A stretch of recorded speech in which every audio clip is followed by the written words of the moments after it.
stroke that is. The news came via a social media post.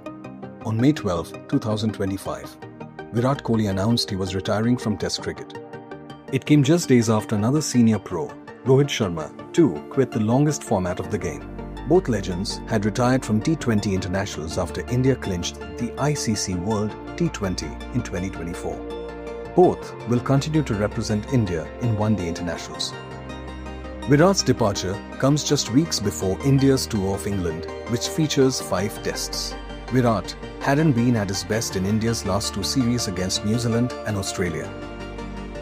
The milestone of 10,000 test runs may have been tempting, but he chose not to extend his career any further.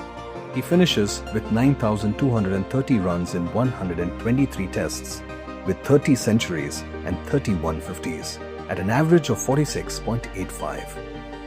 Though he made his international debut in 2008, he had to wait nearly 3 years for his test debut in the West Indies in 2011.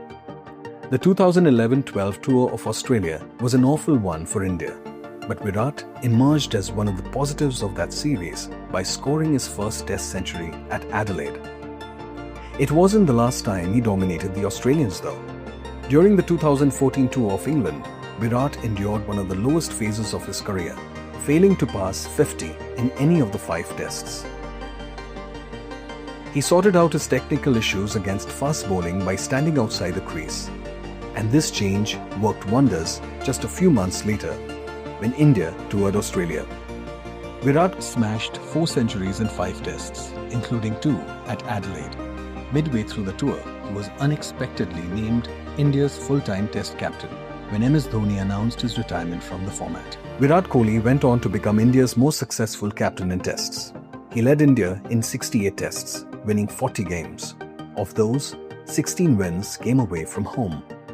Another significant achievement under his watch was how he and the team management assembled the best fast bowling unit India has ever had.